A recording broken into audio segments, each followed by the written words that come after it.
Hello, I'm Ben Grauer from Garden Wall Music, and this is a behind-the-scenes look at the making of this project from paper to performance. Slate!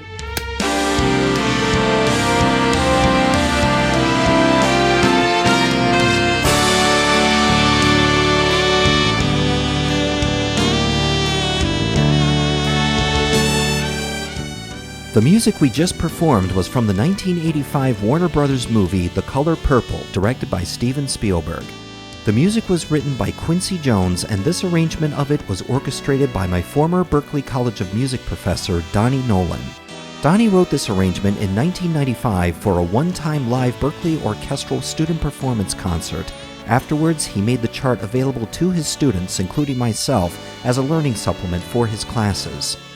I found this chart while sorting through my old Berklee projects and thought I would resurrect it in a MIDI mock-up with live talent as a dedication to my former Berklee professor. Plus, after I completed my recent holiday project, many people were intrigued by my use of soft synths or VSTs, so I wanted to create a music project that would further demonstrate how they work in sound, and I chose this arrangement of Donny's for it. The first part of resurrecting this 45-page, 17-part handwritten chart was to duplicate it note for note into Sibelius notation software. Now, because I was busy working on other projects at the time, I commissioned music copyist Gustavo Minoitz with this task, which took him about a month to complete and proofread. During that time, using Cakewalk by BandLab, my music software of choice, I prepared a project file with MIDI tracks for the parts and assigned a selected VST to each track. Now here's a quick recap about VSTs. A VST, for Virtual Studio Technology, is a software recreation of real instruments, synthesizers, and audio effects modules that were made to be used on digital audio workstations. Now these VSTs are not recorded samples that loop on repeat like this. These instruments were played by real musicians and were professionally recorded many times to capture each note's various dynamic velocities, articulations, legato, vibrato, timbre, etc., with different microphone placements. The end result is a realistic-sounding, customizable software plugin of the instrument with a custom-designed interface to toggle between its unique idiosyncrasies. For this project, I used plugins from various VST libraries including Native Instruments and Hein horns.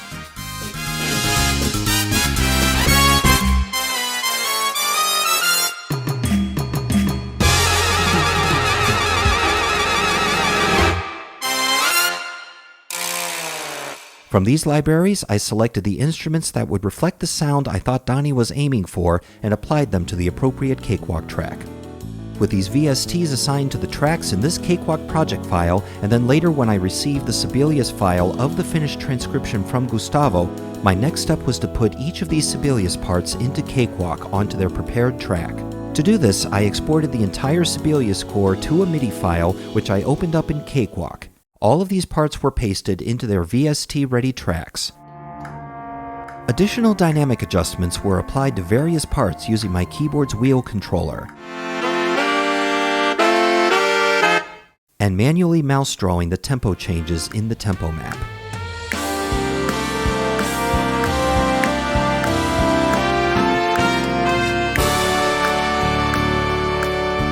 It took about a week of editing to get the mock-up playing to satisfaction.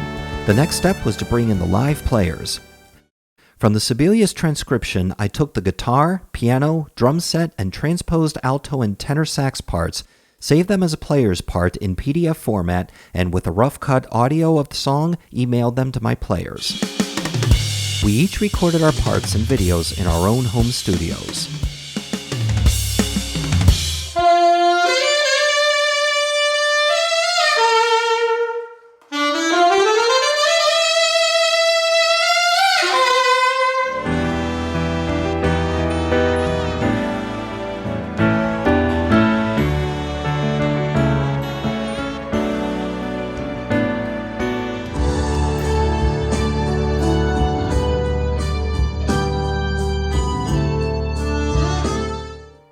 All of the recordings were pasted into Cakewalk, completing the mock-up.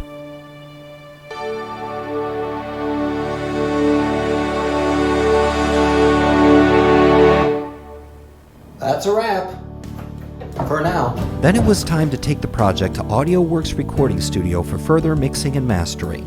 The tracks were converted to audio files called stems, which were saved to my Garden Wall Music USB key drive to take to the studio. You can get your key like this one in either gold or silver, and it comes in its own padded gift box. A great place to store valuable data, makes a nice decorative item too, and a great gift for someone. Become a key supporter for Garden Wall Music and order yours today. And while I'm at it, if you're enjoying this video, take a moment right now to click the thumbs up button and subscribe to join the Garden Wall Music community and ring the bell to be notified of future projects. Now back to the studio session where Eddie and I are working together to finalize the music.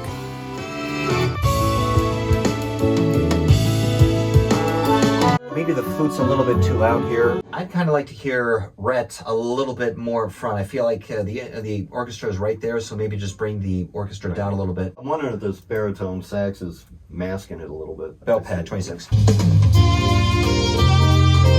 Trombone up a bit, and then question out the string ones, and I think that's it. Nice job, Benjamin. You did it, man. Thanks, man. Good job.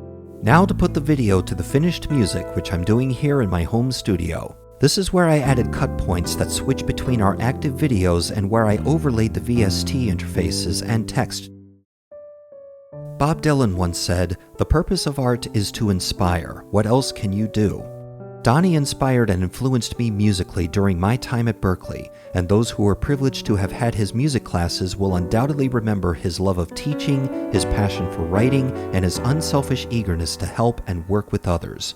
One can't not pause to reflect upon individuals who have contributed to improving the talents that are yours today. So it is only fitting that I dedicate this project to Donny, which I also hope illustrates how great a music arranger he is.